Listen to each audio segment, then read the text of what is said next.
so it opened up. Hello.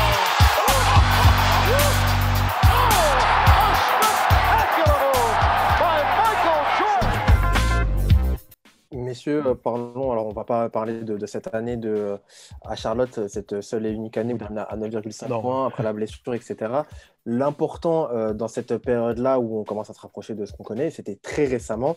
Parlons du retrait du maillot de Tony Parker. Bien évidemment, faut mesurer l'impact que ça a dans le sport américain. Si vous nous écoutez, vous savez forcément que c'est une des plus belles distinctions qu'on peut faire un sportif dans une équipe. C'est quelque chose vraiment d'ultime pour un joueur. Tony Parker qui se fait retirer son numéro 9 à San Antonio dans une cérémonie incroyable. Je ne sais pas si vous l'avez vu en direct, messieurs, mais il y a eu des larmes qui ont été versées un petit peu partout dans le monde, en France beaucoup, et puis aux États-Unis aussi.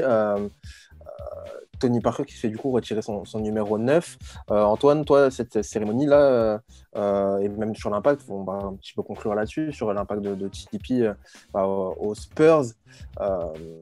La question que j'avais aussi envie de poser, c'est est-ce que, alors logiquement oui, enfin pour moi la réponse est oui, mais je voudrais avoir ton avis aussi. Tony Parker qui se fait retirer son numéro 9 à San Antonio, c'est une assurance d'entrée Hall of Fame du basket plus tard. Ouais, complètement. En fait, c'est ce qui réconcilie un petit peu l'histoire avec les Spurs, puisque, encore une fois, ça a du sens quand tu es sportif. D'accord ? De te dire, moi, je veux continuer à jouer, je ne fais pas une dernière saison où je suis troisième meneur, machin et tout, mais sinon, pour tout le reste, ça n'avait aucun sens. Par contre, de revenir à San Antonio pour ce retrait de maillot, un 11 novembre, date que lui a choisi parce que son grand-père avait fait partie du débarquement, etc. Enfin, toutes ces histoires-là, même si, bon, le 11 novembre, c'est l'armistice de 14-18, mais bon. C'est quand même Veterans Day aux États-Unis, donc ça honore tous les vétérans de toutes les guerres, donc etc. Tout ça, pour moi, c'est vraiment, par contre, ce qui vraiment la permet de boucler la boucle, de réconcilier l'histoire. Moi, j'étais jamais allé à San Antonio pendant toutes ces années-là. Au final, j'avais plutôt fait les finales côté Est, jamais à l'Ouest, parce que des histoires d'accréditation et ce que les médias peuvent mettre comme budget, etc. Et du coup, d'y aller, j'y vais quelques jours avant en plus parce que je voulais faire vraiment un truc où je vais voir toute la ville, etc. Le maire qui me raconte un petit peu ce qu'il représente, des fans autour, d'autres. Il y avait OKC en plus qui jouait avant, donc je voulais avoir Chris Paul. Voilà. Bon, pour plusieurs raisons, j'y suis. Et si tu veux, donc déjà, il y a l'impact des Spurs à San Antonio est énorme, c'est la seule franchise professionnelle. C'est vrai. Dans une ville qui est très touristique, au final, l'Alamo, etc., ça attire beaucoup les Américains. Donc, au final, il y a un côté tourisme, même si c'est une plutôt petite ville, etc., et qu'il n'y a que le Riverwalk à peu près d'intéressant en plus de l'Alamo, mais tout ça est assez sympa. Et du coup, tu sens vraiment l'impact des Spurs, qui est très, très, très fort dans cette ville. Sur le plan un peu comme ça, image, sportif, machin et tout, mais aussi sur une partie plus communautaire, dans le sens de la communauté du vivre ensemble aux États-Unis, qui est un aspect culturel un peu important, parce que c'est une culture tellement portée sur l'individualisme, qu'il n'y a pas tout ce qui est aussi service public ou système de protection sociale, etc. et tout, qu'il faut des opérations communautaires, on va dire, donc en gros plutôt caritatives, où là, les Spurs sont très, très, très forts. Moi, j'étais allé faire une après-midi où ils vont dans l'école du quartier le plus pauvre de la ville de San Antonio pour faire une distribution de basket. Et il y a Pop, des joueurs, etc. Ils sont là, quoi. Ils sont vraiment impliqués pour faire ça. C'est super bien organisé. Les gamins pètent les plombs. C'est le plus beau jour de leur vie, machin, tout ça. C'est vraiment, vraiment fort comment ils arrivent à dynamiser un petit peu tout ça. J'en avais parlé un tout petit peu avec Pop à travers 2-3 questions. Clairement, ils sentent un gros, gros sens de la responsabilité qu'ils ont pour cette ville. Derrière, particulièrement sur Tony, mais c'est exceptionnel ce qui a été fait autour de Tony pour cette soirée-là. Mais c'est le merci Tony, là. Mais nous, en plus, en tant que Français... C'est la consécration. Non, mais c'est pas juste, ils ont retiré un maillot. C'est du merci Tony dans la ville partout toute la semaine. Partout. C'est quand tu arrives à la salle, la sculpture qui est montrée, etc., dans le docu, merci Tony. C'est les images de Tony partout avant même que tu rentres dans la salle. C'est une fois que tu es dans la salle, tout est aux couleurs bleu, blanc, rouge, merci Tony, machin, tout ça. Partout, partout, partout. Le gift shop, donc les trucs où tu achètes les souvenirs, machin et tout, c'est que du Tony Parker. Il n'y a que le maillot de Tony, le maillot spécial, etc., fait pour l'occasion et tout. Il n'y a que ça. D'accord? Il n'y a rien d'autre. Tout est sur Tony Parker. À la mi-temps, on fait venir Yann Mahami, Ronny Turiaf, Boris Dio pour parler de l'impact de Tony Parker dans le basket français. Qu'est-ce que les mecs de San Antonio on va avoir ça toute la mi-temps, 15 minutes, les mecs non-stop là sur le parquet à parler de ça. Des hommages de partout, de toute la ligue, de tout le monde sportif, etc., du Thierry Henry et tout. Bon, en plus, comme c'est une population latino à San Antonio, ils connaissent le foot. Ouais. Donc bref, Zidane aussi. Enfin, bon voilà, c'est démentiel ce qui a été fait, alors qu'il y avait un match. Un vrai match de saison régulière contre les Grizzlies. C'est pas venez les gars, 1 heure, on fait la teuf et voilà. C'est il y a un vrai match de saison régulière. Limite, on s'en fout du match. On s'en fout du match, limite. Mais c'était démentiel. Démentiel. Et après, grosse dédicace, enfin, je sais pas, mention pour la manière dont ça a été filmé et qui est montré dans le docu. Moi-même qui essaye de faire des images, etc., c'est pas toujours facile. Je pense qu'on a tous été émus, alors que même moi j'étais sur place. La manière dont il le monte, vraiment quand on enlève la couverture et qu'on voit vraiment le maillot de Tony retiré au plafond de l'AT&T Center, c'est vraiment beau, quoi. Ouais, c'est beau, ça a une puissance symbolique qui est absolument intouchable. Quand tu sais, c'est une des plus belles récompenses individuelles, c'est la plus belle récompense individuelle que tu peux faire pour un joueur dans une franchise, quoi. C'est vrai. Non, c'est énorme. Ce moment-là, il est ouais, c'est un peu flippant, quoi, à la limite, quoi. C'est très, très, très fort. C'est très fort.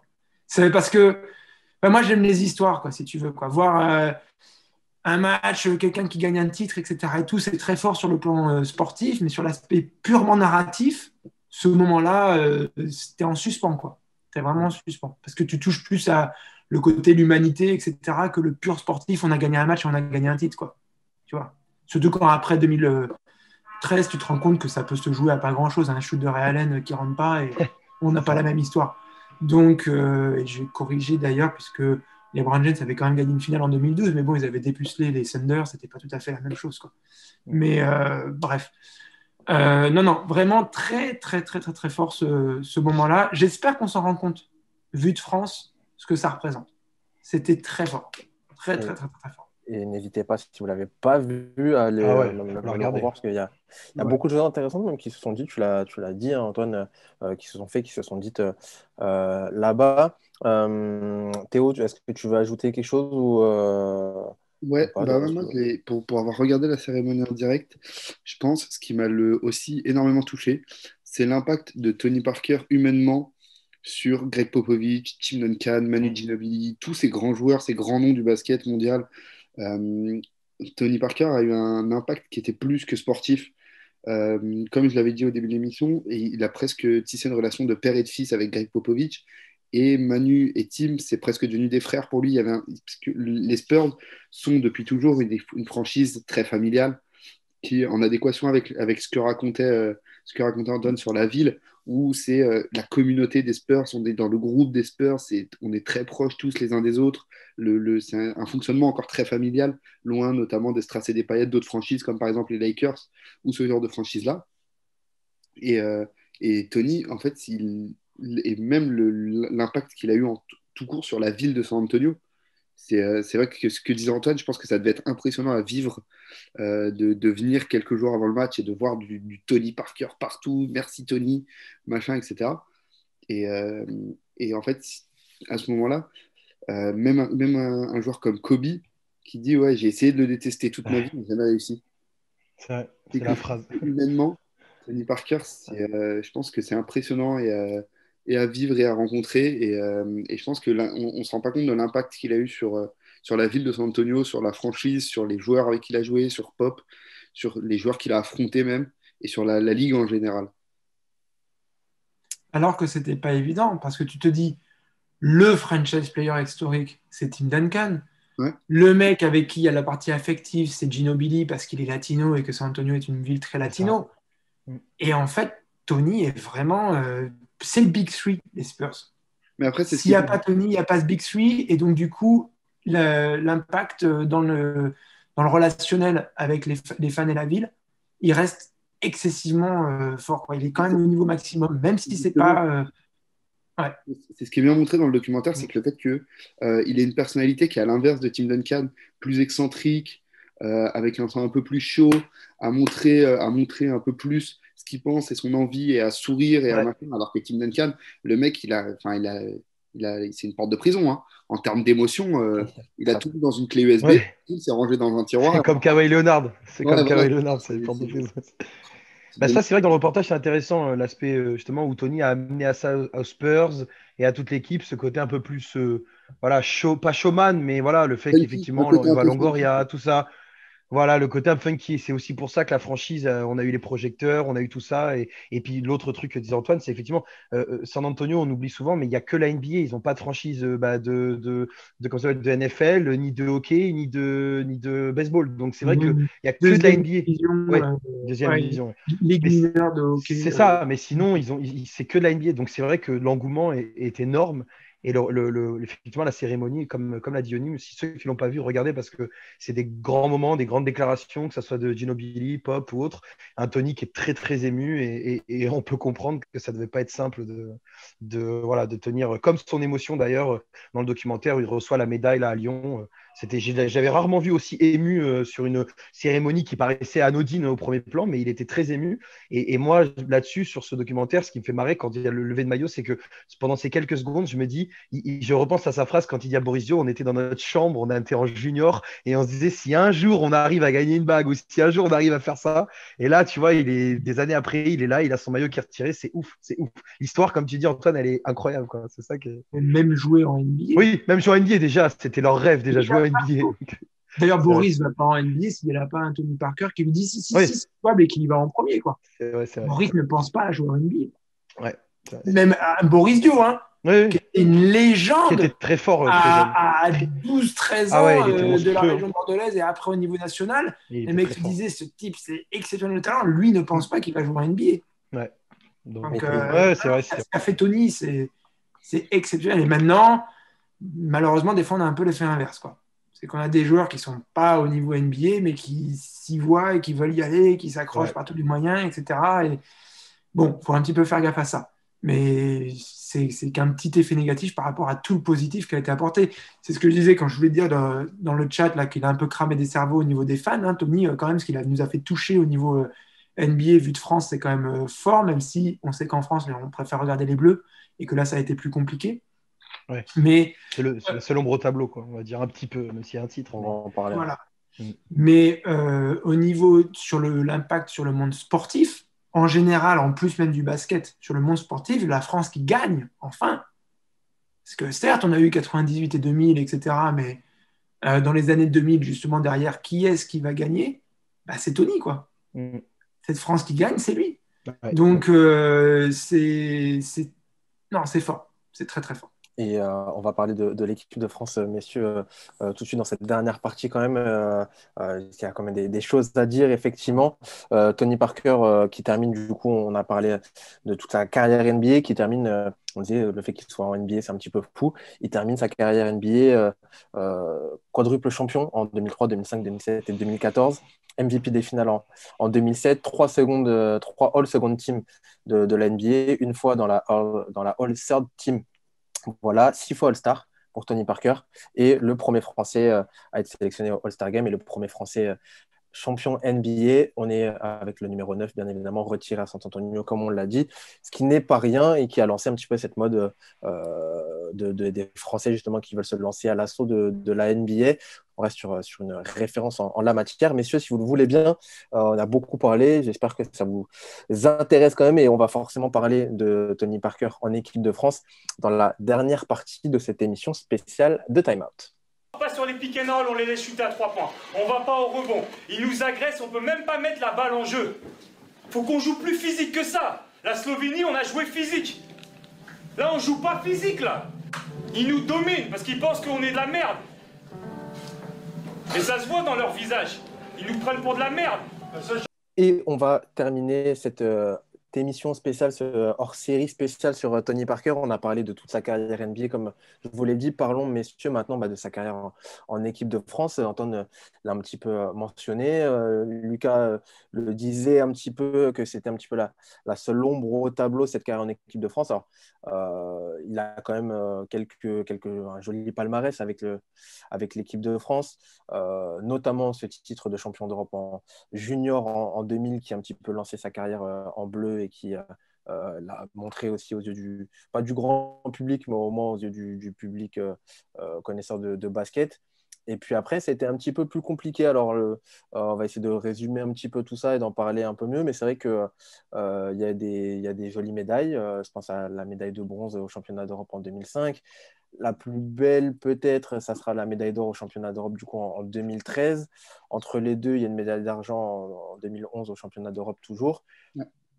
Mais à chaque fois, sur les grands événements, on va dire voilà, sur les JO, les championnats du monde, on tombe toujours sur des os. Alors, c'est souvent beaucoup trop les Espagnols. Ouais, mais.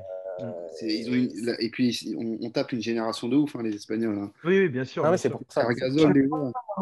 C'est du quart de finale, en plus, c'était comme ça, même pas on a une chance de médaille derrière. Quoi. Non, mais... C'est ça.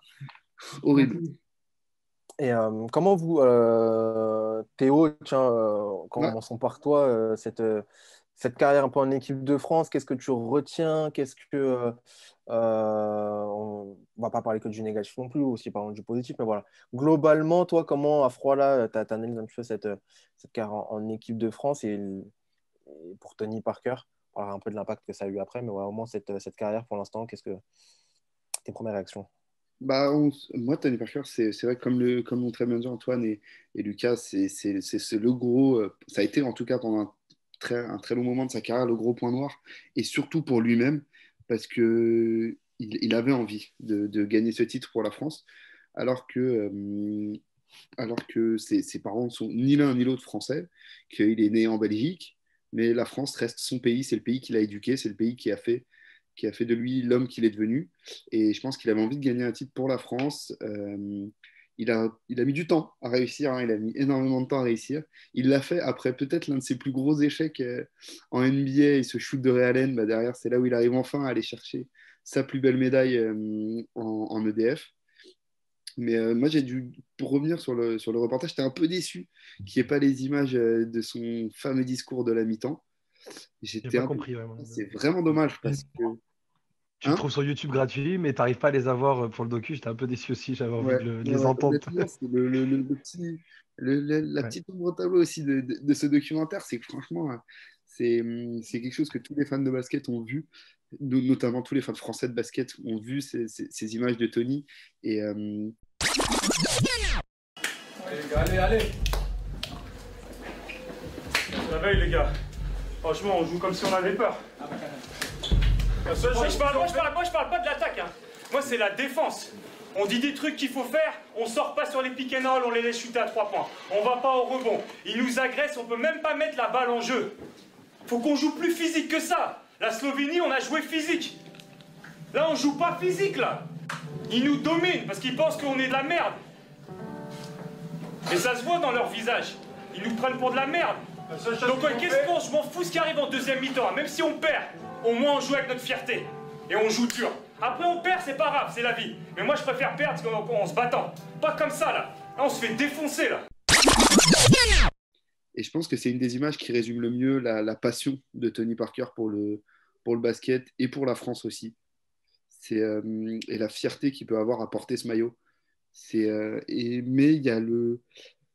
Je pense que Antoine sera plus à même d'en parler que moi, mais c'est vrai que Vincent Collet dit dans la vidéo qu'il fallait lui faire comprendre que même si c'était la star de cette équipe de France, que ça ne servait à rien qu'ils prennent les rênes dès le début du match, mais que c'était en fin de match qu'il fallait gagner et qu'il fallait montrer que c'était lui le patron et qu'au début, justement, il fallait mettre en confiance tout le monde et lancer la machine. Et je pense que c'est ça qui a aussi terni vachement l'image de Tony Parker en France. Par moment, après, ça reste une légende du sport français. Mais c'est vrai que c'est dommage un peu ce passé en équipe de France. Et puis, putain d'Espagnol. Hein. Si seulement Pau Gasol était né 20 ans avant. Ils ont une génération incroyable. Antoine, toi, ce passage en équipe de France. Alors, c'est un passage assez long, mais comment tu le vois, toi? Comment tu l'analyses aussi pour toi? Est-ce qu'on est véritablement sur un échec quand même en équipe de France global ou tu vois quand même pas mal de positifs, mitigés plutôt? Bon, au niveau de Tony, c'est vrai que, il faut qu'il apprenne, quoi, que déjà, c'est le jeune par rapport à une génération d'anciens qui, en plus, ne le prend pas très bien, que ce petit jeune, lui, il arrive à percer, que tu lui donnes de suite, qu'il a en NBA, qu'en plus, il gagne des titres, alors que, on l'a dit, hein, en playoff ou en finale, des fois, ça se passe pas toujours bien. Et ils se disent que du coup, il a le melon, qu'en plus, on connaît toute l'ambiance du basket français. Je vais pas m'étaler là-dessus, mais bon, qui est tellement dans un entre-soi que on pense que c'est génial ce qui s'y passe et qu'on déconsidère jusqu'à la NBA, quoi. Enfin bon, bref, c'est même pas la peine d'en parler. Heureusement, il y a quelques acteurs qui arrivent dans ce basket-là et qui commencent un petit peu à changer des choses. Mais bon, bref, enfin, je veux dire, ce que je veux dire, c'est, allez, je vais le dire, c'est que Tony Parker arrive et qu'on le méprise parce que c'est un joueur NBA, ou qu'on en méprise d'autres qui arrivent derrière parce qu'ils ont cette étiquette de joueur NBA, comme si être joueur NBA, c'est de la merde, en fait. Je veux dire, on en était là, hein, quand même. Et je parle là de staff technique et de choses comme ça. D'accord? Donc, des dirigeants du basket français et donc de l'équipe de France et autres. On est là-dedans. D'accord? Donc, il doit se battre contre des choses comme ça, parce que sa crédibilité. Alors que lui, qui a quand même de l'ego, etc., et tout, se dit mais attendez, moi, je joue dans la meilleure ligue du monde et il faut que j'amène le reste du groupe, ou qu'en tout cas, moi, je taffe de manière à ce que je suis le meilleur joueur, quoi. Ça soit moi qui fasse la différence et voilà, quoi, pas les autres. Donc, c'est très compliqué, surtout que c'est des anciens, les autres, du coup. C'est pas simple. C'est vraiment pas simple. Et puis, ensuite, bon, c'est lui chef de file avec d'autres qui arrivent, qui, eux, pour le coup, c'est plus un mix, quoi, mais qui, du coup, le regardent avec vraiment ce côté taulier. Ouais, il veut trop en faire, etc. Donc, c'est expliqué dans le documentaire. Je vais pas trop Ouais, revenir. quand il dit je ne peux pas tout faire, etc., ça crée une petite dissension dans l'équipe. Il y a des C'était mots le passage forts. intéressant, ouais. C'était pas ça intéressant que je Un peu entre connaissais les deux peu au périodes. final, mais ouais, quand il dit ça et que ça, c'est un peu compliqué. Et puis ensuite, moi, c'est vraiment le prisme espagnol, quoi, Ouais. c'est incroyable. Je veux dire, en fait, ce qui se passe, c'est que l'équipe de France, on a toujours l'impression qu'il leur manque quelque chose. Il leur manque tel joueur, il y a tel qui est blessé, il y a un tel qui n'est pas venu, il y a ça s'entend pas bien entre eux ici. Il y a est-ce que Vincent Collet est vraiment le vrai sélectionneur? Est-ce que c'est vraiment le patron? Il y a toujours un truc qui ne va pas, d'accord? On n'arrive pas à performer, où on se chie sur un match, ou machin et tout. Et en face, les Espagnols, ils ont toujours un truc, mais en plus, quoi. C'est même pas, ils ont le truc qui leur permet d'être la meilleure équipe européenne au moins, c'est qu'ils ont en plus un truc. C'est, ils sont très forts, mais ils n'ont pas qu'un seul Gasol, ils en ont deux. Ils sont très forts, c'est une génération dorée, mais en plus, ils récupèrent un Ibaka. Parce qu'il a passé quelques années en Espagne, tu vois, et qu'il chope un passeport. Il y a toujours un truc où, ils sont moins forts, mais ils ont un meilleur mental. Parce que techniquement, il y a eu des années où c'était pas la meilleure équipe sur le parquet face à la France. Mais ils arrivent à gagner au mental. Où ils sont un peu plus vilains. Ils vont réclamer des fautes, ils vont être un peu dirty quand ils vont jouer, etc. Ils ont toujours le truc en plus, quand nous, on a toujours un truc qui n'est pas assez pour être ce que vraiment on devrait être. Parce que, oui, il est pas mal le bilan. Il est pas mal. Tu as médaille d'or en 2013, médaille d'argent en 2011, de la médaille de bronze en 2005 et 2015. Ça va. Je veux dire, ça reste des médailles. Mais on sait que, ouais, je n'irai pas jusqu'à Tony qui dit on aurait dû avoir 7 ou 8 titres. Ouais. Il a dit. Si ce n'est pas l'Espagne, on aurait gagné tous les titres presque. Bon, là, il nous a fait un petit peu not one, not two, not three. Mais bon, c'est clair qu'il pourrait y avoir peut-être 2-3 médailles d'or, quoi, quand même. Donc, bref. Et puis, tu l'as dit, il y a une vraie rivalité avec l'Espagne. Je me rappelle de matchs. Pour nous, c'est une rivalité. Moi, j'ai fait l'interview avec Pau Gasol, c'est pas une rivalité. Hein. Ils s'en battent les steaks. Il y a la petite rivalité entre 2013, 2014. Voilà, ça, pour eux, elle est là, la rivalité. Tu vois, c'est OK, vous nous avez plié chez nous et on a vu vous plier chez vous, et c'est tout. Il n'y a que ça, la rivalité, elle a duré 2 ans. Pour eux, c'est pas une vraie rivalité avec les États-Unis dans leur tête. Ouais. À la limite. Mais sinon, dans la tête de Pau Gasol, c'est une équipe sur laquelle on marchait tous les ans, comme les autres. Voilà, c'est tout. Et il le dit gentiment parce que Pau, c'est un mec en or, etc. Il est très cool. Mais pour lui, voilà, ça fait partie des équipes qu'on explosait, c'est tout. Et pas à la France, c'est une rivalité avec nous. Rien à taper. Rien du tout. C'est vrai. Là, il le dit dans le reportage, il le dit vraiment bien en plus.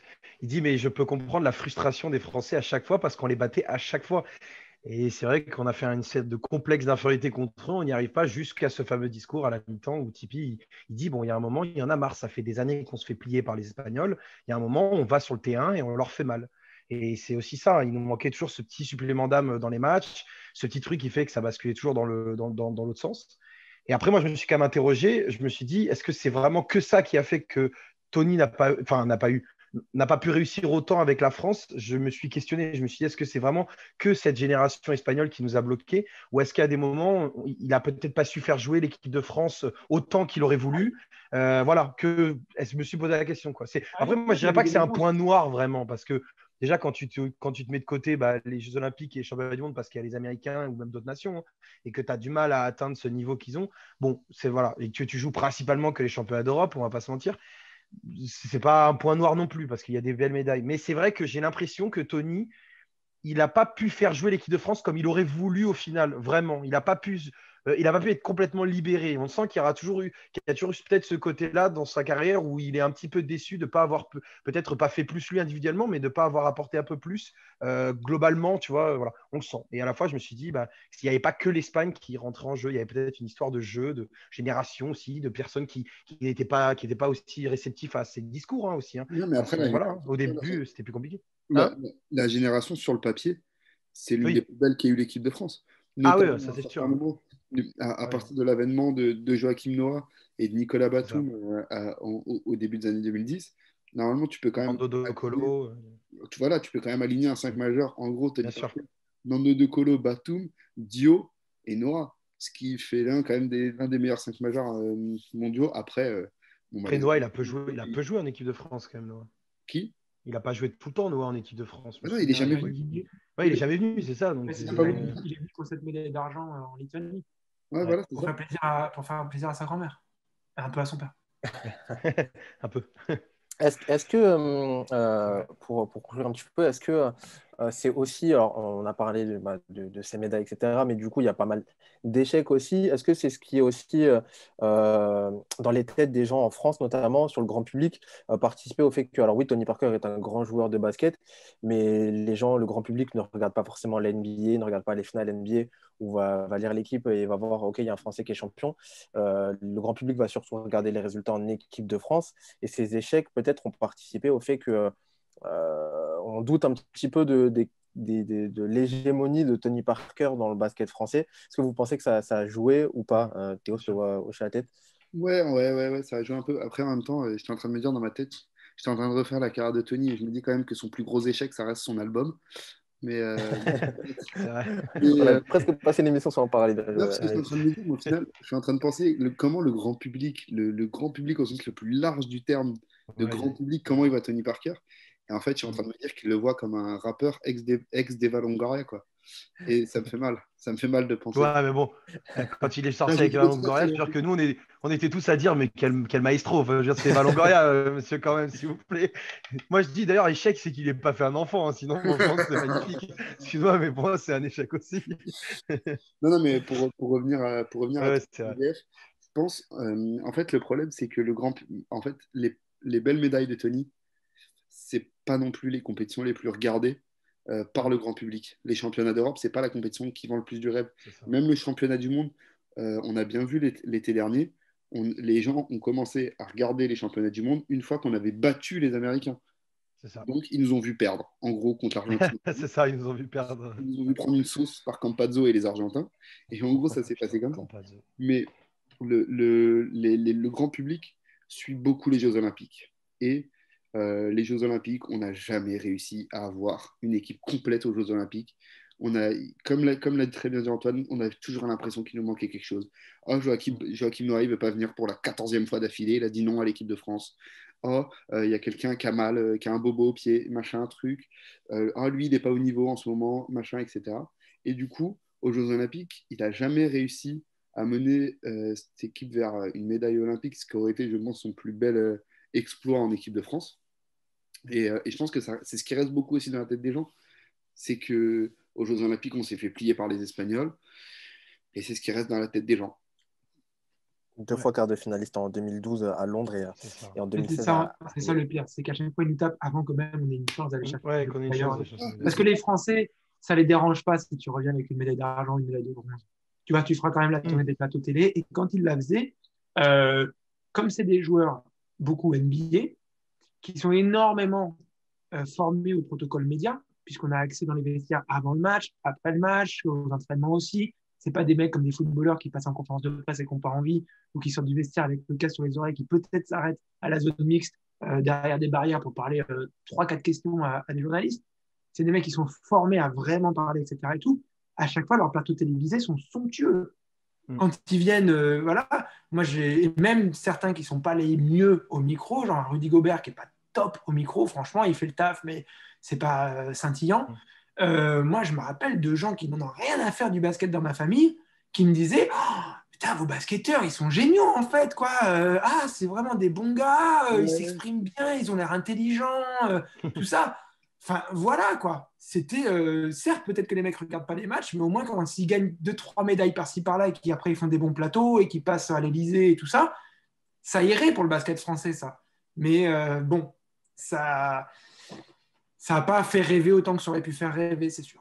Il faut comprendre, en France, moi j'attache là-dessus, c'est qu'en France, si on fait une comparaison, par exemple, j'enlève complètement la NBA, mais si on prend par exemple le championnat de basket français et le championnat de handball français, on va dire que je dirais pas que c'est suivi par à peu près le nom de mêmes personnes, parce que je dirais que le basket est un peu en dessous, mais si vous prenez par exemple un mec comme Karabatic, je suis sûr que pour l'opinion publique, les gens vont dire que Karabatic a été plus impressionnant comme sportif français que Tony Parker. Et pourtant, ça se vaudrait parce que Karabatic, il entraîne aussi des casseroles. Mais comme Karabatic a presque tout gagné avec l'équipe de France et a emmené l'équipe de France au plus haut truc, les Français vont retenir ça. À l'inverse, où Tony Parker, lui, ses titres étaient en NBA. Et pour les gens qui aiment le basket comme nous, c'est monstrueux ce qu'ils ont fait. Mais pour le commun, pas le commun des mortels, j'allais dire, mais pour les gens peut-être plus lambda, si tu leur demandes, ils vont peut-être avoir tendance à dire moi, j'ai plus vers Luka Karabatic que Tony Parker. Et c'est aussi ça le fait que nous en France, on est très basé sur Jeux Olympiques, championnat du monde, championnat d'Europe et encore championnat d'Europe au 3e plan. Quoi. Alors donc, en toute objectivité, j'ai pratiqué le handball, j'adore ce sport. On ne peut pas comparer le handball et le basket. En France, oui. D'un point de vue français, oui. Mais si on parle d'excellence sportive par rapport à ce que ça représente en termes de compétition, parce que tant de pays jouent avec autant de joueurs, machin et tout, rien à voir, d'accord ? Rien à voir. Non, puis rien à voir aussi dans le fait que Karabatic, par exemple, il n'a jamais vraiment gagné beaucoup de titres en, par exemple, Ligue des Champions, qui est, tu sais, pas l'équivalent de NBA, attention, mais qui est la Rolls-Royce, entre guillemets, de titres club. Et Karabatic, il n'a quasiment rien gagné. Ils ont quasiment, enfin, c'est très dur parce qu'il y a les gros championnats allemands, enfin, il y a Kiel, tout ça. Et puis, mais parce qu'il a gagné en équipe de France, tu vois, dans le regard des gens, on va garder ça et nous on est très comme ça, tu vois. Et c'est ce qui manque à Tony pour avoir cette aura encore plus grandissante dans l'opinion française. Alors qu'il a fait énormément. C'est juste pour recadrer, le handball n'est pas un sport mondial, c'est à peine un sport international, c'est limite un sport régional dans le sens oui, c'est Europe dans le monde, quoi. Tu vois, oui, bien sûr. Donc, on ne parle pas du tout de la même chose. Non, bien sûr. Mais c'est pour dire le point de vue français, en fait. C'est que tu gagnes des titres aux Jeux Olympiques, tu es limite plus mis en avant que. Voilà. Pour te donner un exemple, mais j'ai même, pour vous dire, encore la semaine dernière, je discutais avec un Français, parce que j'essaie de lui expliquer ce que représentait la Dream Team. D'accord ? Mais quand même, l'équipe de France de handball, quoi. Bon. Non. Théo, tu voulais dire ? Non, mais en fait, non, après, c'est un exemple pareil sur cette comparaison-là. C'est qu'en France, en fait, on a une vision du handball que je considère, ça n'engage que moi, très, très, très surestimée. Et on a tendance à sous-estimer le niveau, en termes de niveau de jeu et de niveau du sport, d'adversité, etc., de tout ce que représente le sport, à sous-estimer le basket et à surestimer le handball. Par exemple, un truc tout bête, il y a 3 semaines, je ne sais plus, c'était les championnats d'Europe ou du monde de handball féminin. Les matchs étaient en clair sur des chaînes de télévision françaises de la TNT, alors qu'ils n'ont pas voulu diffuser un match du championnat du monde masculin de 2019 tant qu'on n'était pas en demi. Même parce qu'on affronte les États-Unis en quart, qui est diffusé sur Canal, donc qui est payant. C'est vrai. En demi, et après. C'est n'importe quoi. Ouais, c'est vrai. La transition est pas mal, enfin, l'idée de transition est pas mal, puisque je voudrais parler juste pour conclure cette émission, avoir fait le tour de la carrière de Tony Parker et de cette hégémonie qu'il a pu avoir sur le basket français d'un point de vue sportif en tout cas. Là, Tony, depuis, on en a parlé un petit peu, est actionnaire maintenant à l'Asvel. Il s'est reconverti voilà, c'était un dirigeant maintenant. Il s'est rapproché également de l'Olympique lyonnais en football. On a des rapprochements comme ça qui se font. Je voudrais parler un petit peu de la puissance que peut avoir ou va avoir ou devrait avoir Tony Parker pour le basket français d'un point de vue plus général. On l'a dit, le basket français, surtout en France,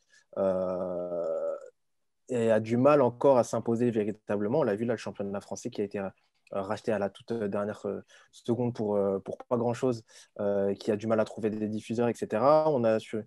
On est sur un basket français un petit peu en dilettante et même sur les points de vue, d'un point de vue européen en termes de résultats, etc. C'est assez compliqué. Est-ce que vous pensez que Tony Parker, dans sa qualité de dirigeant avec l'ASVEL, avec le poids qu'il peut avoir, avec ses nouvelles fonctions et ses nouvelles attributions avec l'OL Group notamment, peut créer une véritable locomotive et faire grandir le basket français? Qu'est-ce que vous pensez du poids que Tony pourra avoir, ou a déjà ou pourra avoir dans le basket, Théo? Ouais, bah pour moi, en fait, il a déjà commencé. En fait, on a vu dans ce qui est en train de se faire à l'Asvel, dans la construction actuelle de l'Asvel et du niveau qu'il essaye de donner à cette équipe-là. Euh, enfin, l'Asvel, déjà, faut à peu près représenter. C'est un peu comme en termes de budget, ça représente un peu le PSG en Ligue 1, quoi. C'est un budget beaucoup plus volumineux que toutes les autres équipes de Ligue 1. Et je pense qu'il est que des équipes de pro, Jeep Elite pour le coup, parce que ça s'appelle comme ça, la première division française de basket. Mais il essaye de faire de l'Asvel cette locomotive du basket français, d'aller pourquoi pas chercher un titre continental européen avec l'Asvel. Et il essaye de ramener cette mentalité américaine, cette mentalité que lui, il a connue à NBA, à l'Asvel, dans le championnat français, de construire des équipes pour le titre, d'essayer de garder les meilleurs joueurs. Quand on a un bon joueur, bah, il reste en France. Il ne va pas à Fenerbahçe, il ne va pas au Real, il ne va pas au Bayern en Allemagne, etc. Il reste en France parce qu'il sait que c'est là qu'il peut gagner des titres. Et c'est ça la mentalité que va essayer d'apporter Tony Parker au basket français et que j'espère qu'il arrivera à apporter. T'en penses quoi, toi, Antoine? Très important aussi, c'est grâce à Comsport, il a été prouvé qu'on peut rester en France et être très, très bien drafté et jouer derrière en NBA. Parce que tous ces joueurs-là qui ont été l'agence Comsport de Bouna Ndiaye et Jeremy Medjana, c'est des joueurs qui sont restés en France. Les Evan Fournier, enfin, on va commencer dans l'ordre, les Yann Mahami, les Nicolas Batum, qui étaient appelés par le Real Madrid, etc., à 16 ans. Ils auraient pu y aller. Ils sont restés en France. Derrière Rodrigue Beaubois, Kevin Séraphin, Evan Fournier, donc, Rudy Gobert. Tout ça, c'est des joueurs qui sont restés en France avant d'aller en NBA. Dernièrement. Donc, c'est là où on a un très, très gros avantage sur le foot. C'est qu'on pourrait avoir un basket français qui garde des jeunes pousses avant qu'ensuite ils aillent s'expatrier. Alors, oui, mais après, on sait que l'NBA, c'est tellement intouchable. Tu vois, c'est pas la même chose quand ça part un peu dans tous les sens, en Italie, en Angleterre, en machin. Oui, ok, c'est un peu comme la Ligue des Champions, vous allez me dire. Mais je trouve que quand même, on peut avoir un avantage dans le basket français, c'est qu'on peut montrer ces jeunes joueurs très forts qui vont aller en NBA derrière. Je pense que ça sera un truc intéressant à regarder, quoi. Après, le problème, c'est que le basket français a énormément de travail à faire pour. Non, mais le problème du basket français, c'est qu'il n'a pas compris qu'il fallait qu'il soit un produit télévisuel. À un moment, si tu veux être suivi, il faut être un produit télévisuel, c'est-à-dire qu'il faut avoir des parquets qui sont regardables à l'écran, des maillots qui ont du sens, et qu'à un moment, ça ne pique pas les yeux de regarder, quoi. Parce que bon, c'est pas qu'en faisant de la billetterie que tu vas réussir à exister. Donc voilà. Et puis d'autres problèmes. Je veux dire, on ne sait pas trop bien se placer parce qu'on a le. En fait, c'est le tournant des années 90 où le rugby se professionnalise, alors que nous, on pourrait surfer sur Michael Jordan, la Dream Team, etc. Le rugby se professionnalise et joue de son impact régional, quoi, la France des territoires. On a le handball qui est poussé au niveau éducatif. Finalement, dans l'éducation nationale, le sport, c'est le handball. Et ça marche bien, puisque en plus, on a la génération des Barjo et puis après des Karabatic et tout ça, des experts. Donc, c'est suivi après au niveau télé. Et nous, du coup, le basket, on n'a jamais réussi à se placer. C'est juste, on est le sport qui envoie des Français brillants NBA, quoi. Voilà. Donc, c'est plus compliqué de s'y rattacher. Et en espérant que les choses changent et que Tony Parker arrive un petit peu à faire modifier les trucs. Ça me faisait penser, je ne sais pas si c'est lui ou pas, mais on l'a vu là récemment avec le football, il y a eu des problèmes aussi de diffusion pour la Ligue 1 notamment. Jean-Michel Aulas, du coup le président de Lyon, avait commencé à parler de système de matchs à regarder. D'abonnement pour regarder des matchs un petit peu comme le League Pass aux États-Unis. Et ça m'avait fait rire parce que je me suis dit qu'à tout moment, c'était Tony Parker qui lui avait tout doucement glissé Soufflé. Ouais, bien sûr. l'idée de League Pass un petit peu pour le basket et voilà, même pour le foot aussi. Pour le foot européen, etc. En espérant effectivement du coup que Tony arrive à avoir cette influence. On l'a vu dans le docu, il a créé pas mal des académies, donc il a racheté des clubs, une académie aussi de basket. Je pense qu'il devrait avoir un petit peu beaucoup plus de poids. Je ne sais plus l'équipe, je crois qu'ils avaient fait je ne sais pas euh, si c'est le cas, Antoine, tu dois savoir mieux que moi. L'équipe, je crois qu'il y avait un classement des gens qui influencent le basket euh, ou le sport français. Tony Parker était dedans. Bon, dans tous les cas, tout ça pour dire que Tony Parker devrait également avoir beaucoup plus de poids à l'avenir en Europe et surtout en France sur le basket français et que ça sera et qu'il a toujours cette motivation en tout cas et c'est ça qui est cool aussi. J'en parlais avec des gens qui me disaient comment après avoir gagné autant de titres tu peux avoir encore de la motivation pour quoi que ce soit. Tu peux être nostalgique de tes titres NBA et avoir envie de plus rien foutre après tout ça en disant que tes plus beaux moments sont déjà passés. Ça n'a pas l'air d'être le cas pour Tony qui semble motivé aussi à faire avancer les choses à l'Asvel notamment, à l'Asvel féminine, etc. Voilà, messieurs, je pense qu'on a fait un gros tour. On a parlé presque 2 heures sur Tony Parker. Est-ce que vous avez peut-être un dernier truc à ajouter, un truc qui vous turlupine, que vous n'avez pas pu ou voulu placer pendant l'émission et qui vous semble important de préciser pour conclure cette émission, Lucas? Ouais, bah moi, juste, non, moi, pour conclure cette émission, parce qu'on n'en a pas parlé, bien sûr, mais parce qu'on était focus sur Tony Parker. Moi, j'ai adoré dans le documentaire, justement, toutes ces. Bah, du coup, au final, bah, il y a des intervenants que je ne m'attendais pas, donc Kemba Walker, tout ça. Mais bien sûr, bah, Kobe. Kobe, dans tout le documentaire, il est incroyable. Moi, j'avoue que ce que je retiendrai de ce documentaire, effectivement, c'est les deux, trois phrases de Kobe. C'est-à-dire la première où il dit: J'ai essayé de détester Tony et j'y suis pas arrivé. Ça, pour moi, c'est juste légendaire. Et la deuxième, c'est l'anecdote sur le fait qu'il a demandé à Ronny Turiaf de lui donner des mots en français pour, entre guillemets, trash talk Tony sur le parquet enfin, ça, pour moi, c'est incroyable. C'était la petite surprise que je m'y attendais, mais absolument pas. Et j'ai rigolé, j'en ai presque pleuré en mode, mais quel troll ce Kobe Bryant. Peut pas s'empêcher. Le gars, il va chercher Ronny Turiaf pour aller lui demander de me dire comment on dit t'es mauvais. Et Tony qui est mort de rire quand on lui demande et qui dit ah non, il a essayé en français et tout. Et ça, pour moi, c'est ce qui montre à quel point Tony était impactant, c'est que quand même le meilleur joueur de son époque va chercher des mots en français pour venir emmerder un mec comme Tony Parker, c'est-à-dire se faire chier à apprendre le français pour ça, ça veut tout dire sur l'impact que Tony avait sur le basket et en NBA. Donc voilà. Là-dessus, moi, ça, en tout cas, c'était mes deux petits plaisirs dans le truc. Et puis forcément, parce que voilà, Rip Kobe et que voilà, ça fait toujours très mal de le revoir à l'écran comme ça. Et donc voilà.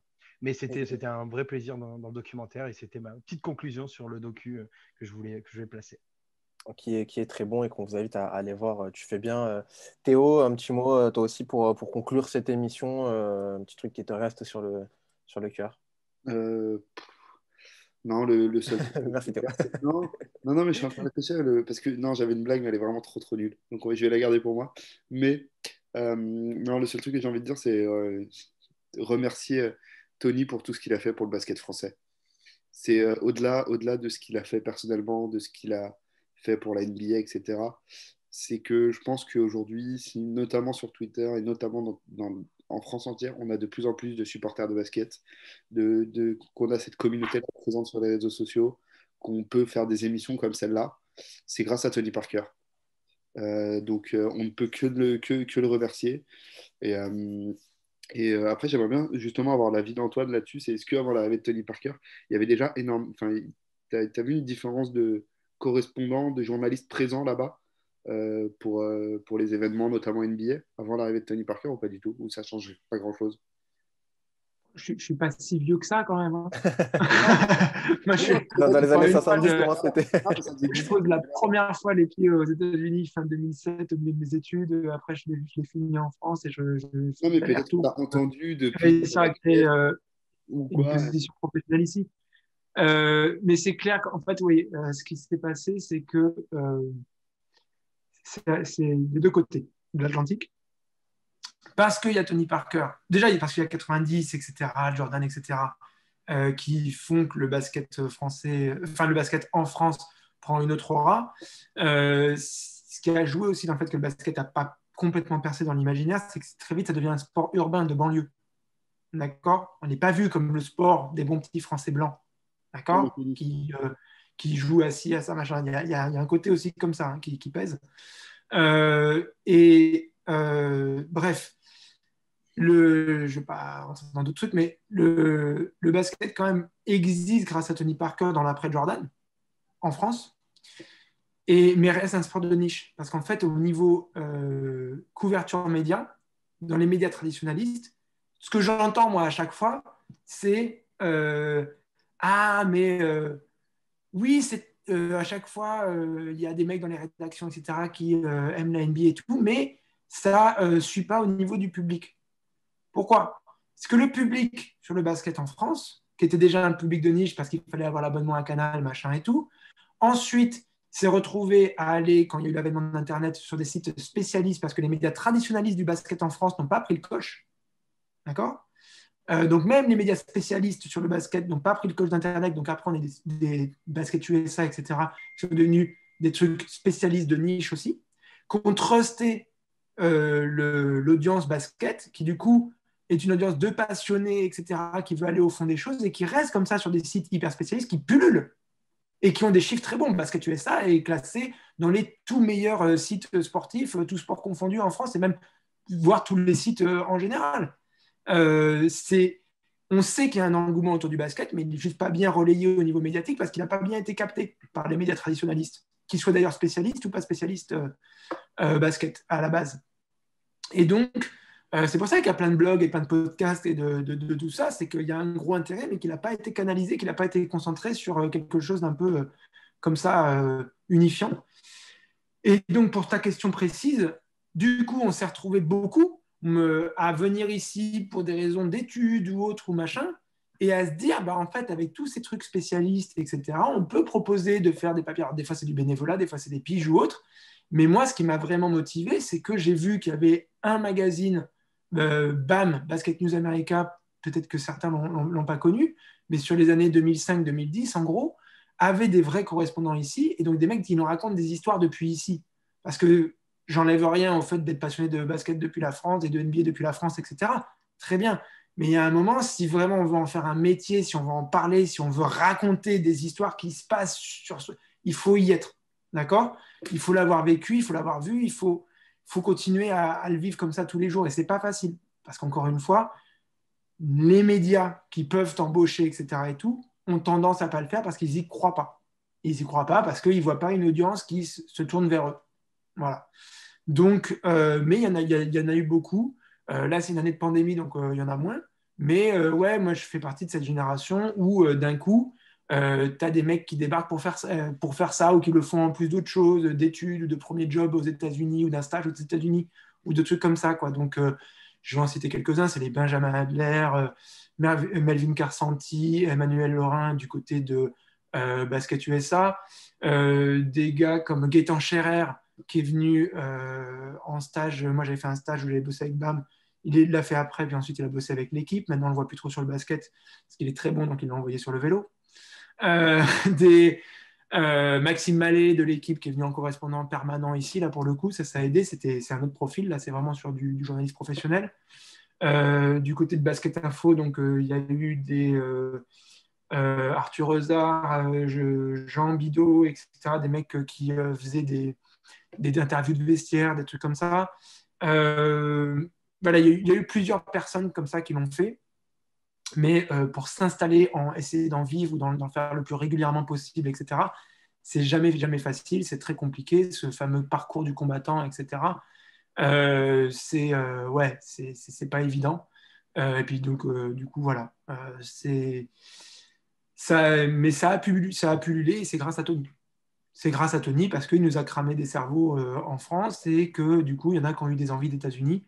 Et quand ils sont venus ici, ont essayé de mettre une petite basket dans une salle NBA et si possible dans un vestiaire pour aller faire un petit peu des interviews et pouvoir écrire des articles, des reportages, raconter des histoires derrière, quoi. Okay. Et effectivement, c'est une très... photographe aussi, Chris Ellis. Chris Ellis dit que une photographe français basé à LA qui a beaucoup fait de photos NBA dit aussi que sans Tony Parker, il n'est pas là. Et effectivement, très belle conclusion. On a une véritable génération Tony Parker. En plus, c'est bien, c'est que c'est quelque chose Tony a pris sa retraite que très récemment. Donc, on est véritablement cette génération-là qui a découvert, aimé le basket aussi, et grâce à Tony Parker. Messieurs, merci beaucoup. On a 2 bonnes heures d'émission faire en 2 parties. dans la boîte, exactement. Merci beaucoup, en tout cas, d'avoir participé à ce podcast, à cette émission spéciale. Forcément à toi, Antoine, d'avoir pris ton temps aussi et pour toutes ces anecdotes croustillantes. C'était Merci à vous. C'était génial. Et puis Théo et Lucas, on se retrouve nous très vite pour un prochain podcast. L'actualité de l'NBA continue, bien évidemment. Il y a encore beaucoup de choses à dire. On en parlera. Il y aura des lives. Il y aura beaucoup Harden, il va falloir qu'on en parle. Au moment où on enregistre pour te faire du mal. James Harden qui a signé à Brooklyn. Bref, il y a beaucoup de choses. Merci beaucoup. Je vous rappelle, je ne l'ai pas fait en début d'émission, mais vous pouvez nous retrouver sur les réseaux sociaux, bien évidemment, sur Twitter, sur Instagram, sur Facebook et sur YouTube aussi. N'hésitez pas à nous suivre et à écouter cette émission. Je ne sais pas quand est-ce que vous l'écouterez, mais voilà, pour parler de Tony Parker, ça reste une émission qui s'écoute à travers tous les âges. Merci beaucoup encore, messieurs. Je vous souhaite une très bonne fin de journée à tous. Et